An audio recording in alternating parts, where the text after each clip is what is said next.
Student, welcome to success career.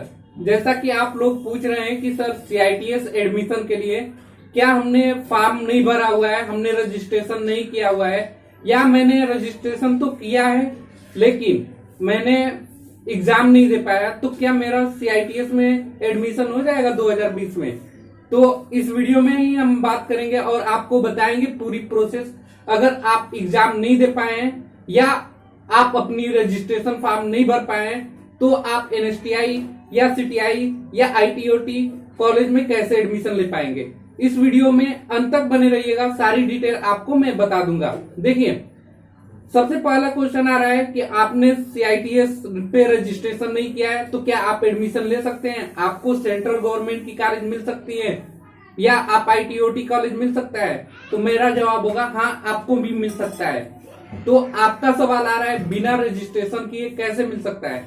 तो मैं इस वीडियो के लास्ट तक आपको प्रूफ भी दिखाऊंगा और ये प्रोसेस भी बता दूंगा कि कैसे आप एडमिशन लेंगे। और जिनका एग्जाम भी छूट गया है, CITS एग्जाम किसी कारण से नहीं दे पाए हैं, तो उनका एडमिशन कैसे हो पाएगा ये मैं वीडियो में बताने वाला हूँ। तो वीडियो को अंत तक बनिएगा और लाइक कर दीजिएगा दोस्तों, और अपने दोस्तों को भी शेयर करिएगा। और चैनल पे नए हैं तो प्लीज सब्सक्राइब भी कर लीजिए। और साथ ही दोस्त देखिए, अगर आपने अभी तक रजिस्ट्रेशन नहीं करवाया है CITS में और एडमिशन लेना चाह रहे हैं तो आपका एडमिशन हो जाएगा। उसके लिए आपको वेट करना होगा स्पार्ट काउंसलिंग तक। स्पार्ट काउंसलिंग जिसे हम मापअप राउंड भी काउंसलिंग बोलते हैं। और वो लोग जो CITS का रजिस्ट्रेशन फॉर्म भरा लेकिन एग्जाम नहीं दे पाया, तो उनके लिए भी इंतजार करना होगा मापअप राउंड, स्पार्ट राउंड काउंसलिंग के लिए।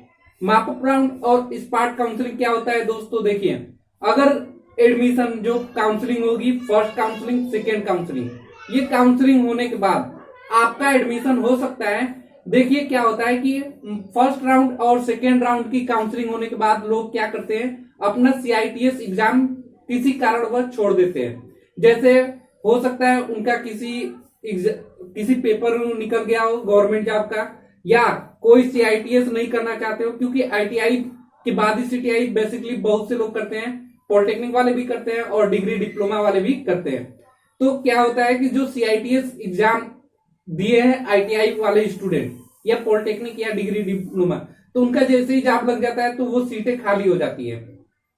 और ITI वाले हायर एजुकेशन के लिए कुछ लोग होते हैं, CTI प्रीफर न करके वो पॉलिटेक्निक में एडमिशन ले लेते हैं, तो उनका एडमिशन होने के बाद जो सीट बच जाती है उस पे आपका एडमिशन हो जाएगा। मैं आपको लाइव प्रूफ भी दिखाऊंगा।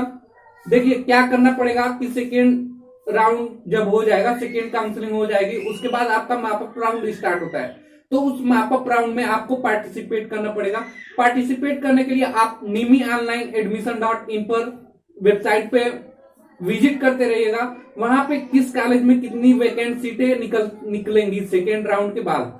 तो सेकेंड राउंड की काउंसलिंग होने के बाद हर कॉलेज का वहां पे लिस्ट निकल जाता है कि कौन से कॉलेज में कितनी सीटें बची हुई हैं, आप एडमिशन उसमें ले सकते हैं। वो स्टूडेंट ले सकते हैं जो CITS एग्जाम दिया है और कट ऑफ पार किया है, वो भी एलिजिबल होगा। और जो स्टूडेंट रजिस्ट्रेशन नहीं कर पाया NIMI ऑनलाइन एडमिशन पे फॉर्म भरते समय, फॉर्म फिलअप करते समय, वो भी पार्टिसिपेट कर पाएंगे। और साथ ही साथ जो लोग CITS एंट्रेंस एग्जाम छोड़ दिए वो भी स्पार्ट काउंसलिंग में भाग ले सकते हैं। तो मैं देखिए, चलिए लाइव प्रूफ दिखाता हूं। देखिए दोस्तों, यहाँ पे लाइव प्रूफ मैं दिखा रहा हूं। जो मापअप राउंड ये प्रोस्पेक्टेड निकला हुआ था 2019 का, इसमें फर्स्ट मापअप राउंड में क्या क्या था, जितने भी ऑल वैकेंट सीट थी, खाली सीटें थी, will be available for mop up round, यानी कि जितने भी सीटें खाली था, अवेलेबल था, खाली थी, वो क्या था, मापअप राउंड के लिए अवेलेबल थे। मापअप राउंड में क्या होता था, देखिए कौन कौन पार्टिसिपेट कर सकते थे। Candidate who clear the AICTE 2019 cut off are eligible for CITS 2019 mop up round, यानी कि जो एग्जाम दिया था वो भी एलिजिबल था और कट ऑफ पार किया था वो एलिजिबल था। और दूसरे कौन एलिजिबल थे? Candidate who have not registered for CITS 2019 counselling before, यानी कि जो काउंसलिंग के लिए पहले रजिस्टर्ड नहीं थे 2019 में, वो भी एलिजिबल थे। Can also participate in the mop up round by paying the counselling fees. बस उनको क्या करना था कि वो भी पार्टिसिपेट कर सकते थे काउंसलिंग फीस जमा करके। काउंसलिंग फीस कितना होता है? 1000 रुपये होता है। ठीक है, जो कि नॉन रिफंडेबल होता है। फिर अगला जो था candidate who have paid their counselling fees earlier, यानी कि अगर जो फर्स्ट राउंड सेकेंड राउंड में पैसा पेड कर दिए थे counselling fees and did not gate provisional admission, यानी कि वो प्रोविजन और वो जो पहले पैसा दे दिए थे काउंसलिंग फी के 1000 और एडमिशन नहीं ले पाए थे अभी तक, can also appear for mop up round counselling, वो भी एलिजिबल होंगे। ठीक है, उनको 1000 रुपये नहीं देना पड़ेगा। 1000 रुपये किनको देना पड़ेगा?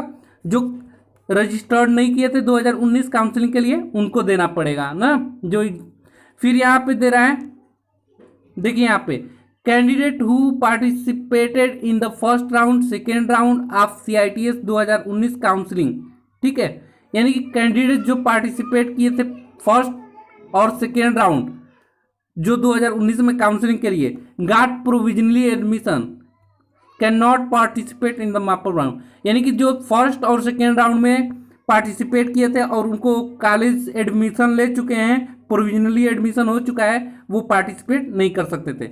देखिए प्रोसेस क्या था। सबसे पहले आपको तो मैं जैसे बोला था कि आपको वैकेंसीज देखना पड़ेगा, कितनी वैकेंट खाली है कौन से, तो check out the vacancies to know the available of the seat in various NSTI ITOT। सबसे पहले चेक करना होगा कौन से NSTI और ITOT में आपका खाली है। फिर आपको लॉगिन करना होगा with your credential and check out the probability of getting a seat in NSTI। और लॉगिन करके आप उसको क्या कर सकते हैं, चेक कर सकते हैं कि कितना प्रोबेबिलिटी है। जैसे चॉइस में अभी आपको मैं बता दूं, जैसे आपका पोजीशन दिखा देगा, यहाँ पे 2 सीटें खाली है और पोजीशन आपका 3 है, तो वो सभी दिखा देगा कितनी पोजीशन पे आप वहाँ पे हैं। और यहाँ पे खास बात ध्यान देने का है कि जो रजिस्टर्ड नहीं थे तो उनको पोजीशन तो दिखाएगा, लेकिन वहाँ पे पोजीशन में अगर कोई पार्टिसिपेट जो एग्ज़ाम वाला किया है तो उसे पहले लेगा, जो एग्ज़ाम नहीं दिया है उसको बाद में। फिर दिया है select the institute of your choice, अपना इंस्टीट्यूट को चॉइस करिए। पेड योर काउंसलिंग फीस, पैसा पेड करिए 1000 रुपये जो था। Swap your choice institute, see the probability of getting a seat, यानी कि जो आप कॉलेज चॉइस 5-10 करेंगे उसको स्वाइप ऊपर नीचे कर सकते हैं। Institute choice get automatically lock हो जाएगा 5:30 बजे। और rank allotted as per AICT mark, यानी कि अगर आपने एग्जाम दिया होगा तो आपको सबसे पहले मिलेगा, जो एग्जाम नहीं दिया है उसको बाद में। यानी कि अगर आपने एग्जाम नहीं दिया है फिर भी आप मॉपअप राउंड में काउंसलिंग करवा सकते हैं, लेकिन चांस कम रहता है वहाँ पे, इसलिए कि आपने एग्जाम नहीं दिया है। अगर कोई ऐसा बंदा आ जाता है जिसने अपना एग्जाम दिया हुआ है और वो कट ऑफ को भी पार किया है तो उसको पहले सीट अलाट होगा। Seat allotted as per rank and choice, ठीक है। और सीट जो अलाट होगा आपकी चॉइस के हिसाब से होगा। सबसे पहले पहला चॉइस अलाट होगा, उसमें अगर सीट नहीं है तो दूसरे में अलाट होगा, दूसरे में नहीं है तो तीसरे में अलाट होगा, तीसरे में नहीं है तो चौथे में अलाट होगा, ऐसे। इसलिए आप अधिक से अधिक कॉलेज को भर दीजिएगा। और जैसे ही आपका नाम मेरिट लिस्ट में आ जाएगा तो अपने नियरेस्ट NSTI में जाइएगा और प्रोविजनली एडमिशन ले लीजिएगा और आपका एडमिशन डन हो जाएगा, ठीक है। यही जैसा कि मैं बताया, और ये सभी 2019 की थी जो डिटेल थी। 2019 में ऐसा हुआ तो 2020 में भी ऐसा ही होगा। हमें उम्मीद है कि ये वीडियो आपको पसंद आया होगा और समझ में आया होगा। अगर समझ में आया होगा तो प्लीज दोस्तों लाइक कर दीजिए, और चैनल पे हैं नए तो सब्सक्राइब कर दीजिए, और साथ ही साथ बेल आइकन को भी प्रेस करिए। Okay, thanks for watching this videos guys.